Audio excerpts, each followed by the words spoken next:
Hey everyone, I'm going to do a video, do a talk about air-cooled VWs. There's a problem with hesitation right off the throttle, right on the bottom end, and sometimes stalling.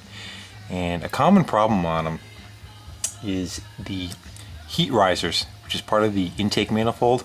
It takes heat off the exhaust and it preheats the air charge coming in and warms it up. What kind of happens to them is over time carbon clogs up that small, it's probably 3/8 diameter inside tubing that closes up with carbon from the exhaust and no longer flows across. So this is going to be a little how-to, I guess we're going to call it, of how to go about repairing that, or how I went about going repairing it. You can get them out, the intake manifold, with the motor still in. This is for a dual port motor. Actually may work for single port too. I think just a little bit trickier. You might have to lift the dog housing. But anyhow, on a dual port, it requires you to take the alternator out of the fan shroud. And to get the alternator out, you have a large, let me pan down to it. The alternator has a fan on the back of it that is facing actually like that. This is the doghouse. This is your alternator on the inside. Putting a screwdriver on the front, just like you would for changing a belt to lock it from turning. There's a 36mm nut on the back side. There it is, with a washer. So it's the same as the lug nuts on the axles of Beetles and all the Type 1s. Crack that nut loose and it will allow the fan to shake loose from the back of the alternator. After you get that fan free, there's 4, you see that hole, and there's 2 more down below, 10mm screws that are holding on the pan, I guess we're going to call it, of the alternator, this pan right here. Take those off, then there's a strap that kind of goes across and holds it to the alternator stand. Unbolt that, slide it out of your way. Actually, it's easier if you just remove it.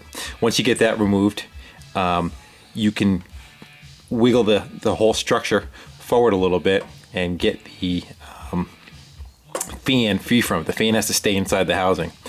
Then you can slide the alternator up and out of the hole. Once that's out of your way, you see the clearance that you have. You need to remove the right, looking from the back of the motor, intake manifold, just 2 bolts on the bottom, and loosen up the rubber boots that look like that, one on that side and one on the other.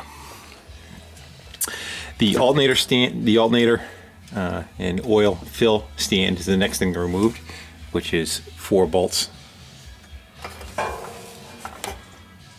right there, and then the whole alternator stand will come up out of your way.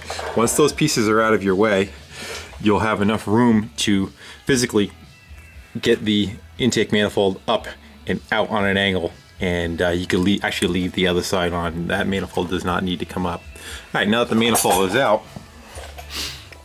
take a walk over the bench, show you what we have. I did a little bit of homework online, and they talked about that you could take a piece of cable from it's like a broken clutch cable, and stick it on a drill, and you can kind of feed them. Excuse the junk. These are your heat risers right here. This is your intake where that boot was connected. The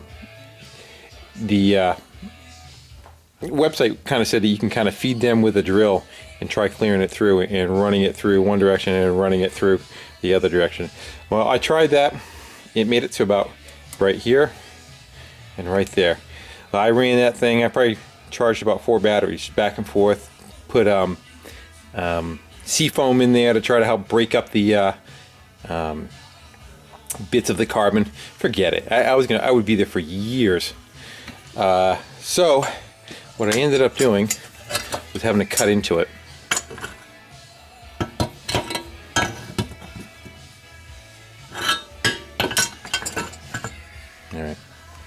So I ended up cutting into this side and the other side, and right where that hole was, it was already packed with carbon. And I actually had a bunch of small drill bits that are, this one was roughly about 12 inches long, and slowly was able to kind of work one direction, work the other direction, back and forth, and finally got a passageway clear where I can kind of get through it. It's hard drilling too. That carbon's really in there packed.